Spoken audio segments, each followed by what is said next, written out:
মানে আমাকে 45 কেজি চাউল দিছে এই পর্যন্তই।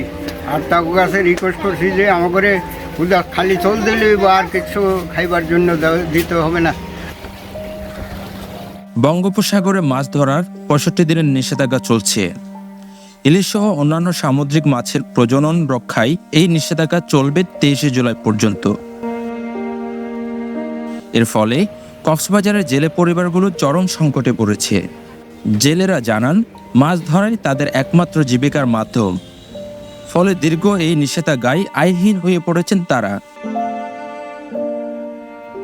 দৈনিক খাবার জোগাতে হিমশিম খেতে হচ্ছে তাদের।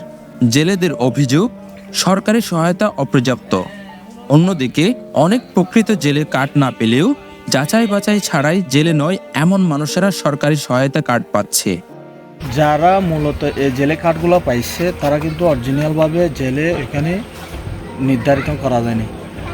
যারা আপনার এই দেখা যায় যাদের হাত থেকে এই জেলে কার্ডগুলো আসার কথা অরিজিনাল যাচাই বাছাই করে এরা জেলেদেরকে দিনে কেউ টনটন চালাচ্ছে, কেউ দিনমজুরি কাজ করতেছে, কেউ অন্যদিকে অন্য সেক্টরে ইয়া বন্ধ দিয়ে তাহাঁ চলতে বিলতে বেশি হস্ত তাহাঁ সাহায্য যাইলে নাফা কি আল্লাহ নাফা দে আরিনে কাজ বাসে আরিনে কাজ না থাকিলে নদে আরিনে কাজ যাত্রা আছে তারা দে যারা কোনোদিন বুন্ন মারে তারা তো জেলের দেবরা গিয়া দে সাহায্য দে তারা নাফা সাহায্য কি আরিনে মানে কি মাছ ধরে ফেললে চলে পারি, মাছ ধরে না ফেললে চলে না পারি।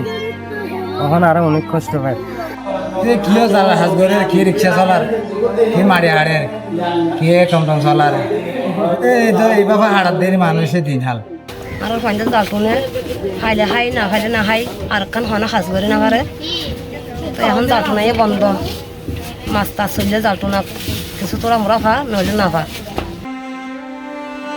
জেলে পরিবারগুলো জানায় সরকার জেলেদের 45 কেজি চাল দিয়ে দায়িত্ব শেষ করেছেন।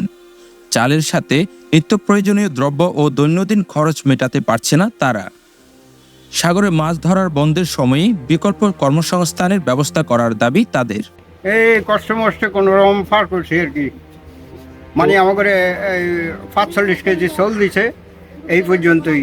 আর তাকে কাছে রিকোয়েস্ট করছি যে আমাকে খালি চাউল দিলে বা আর কিছু খাইবার জন্য দিতে হবে না। আমরা তেল নুন ইয়া পেঁয়াজ রসুন এটি দিয়ে কিনুন। এখন আমরা এই বুট মারা ছাড়া আমাদের আর কোনো উপায় নেই। আমাদের অনেক কষ্টে আমরা চলতেছি।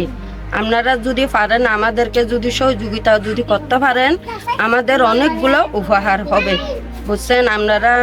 আমরা এই বুট মারি কষ্ট করি চলতেছি। এখন আমাদের সব কিছু বন্ধ, তাহলে এখন আমরা বাচ্চাদের নিয়ে লেখাপড়ার খরচ চালাইতে পারতেছি না, বাড়াঘরের খরচ চালাইতে পারতেছি না। এখন আমরা কিচ্ছু করতে পারতেছি না। আমাদের খাওয়া দাওয়া আমাদের অনেক কষ্ট হয়। জেলে পরিবারগুলো সরকারের কাছে আরো কার্যকর ও ন্যায্য সহায়তার আবেদন জানিয়েছেন। এতক্ষণ আমরা শুনলাম যে জেলেদের দুঃখের সুখের কথা এবং এই যে 65 দিন মাছ ধরার নিষেধাজ্ঞায় তাদের জীবন কেমন পার করছে। জেলেদের মূল পেশা হচ্ছে মাছ ধরা, সেই মাছ ধরা বন্ধ, তাই তারা এখন কেউ বা টমটম চালায়, কেউ বা রিক্সা চালায়, আবার কেউ বা জাল বোনার কাজে লেবারের কাজ করে তাদের জীবনটা পার করছে।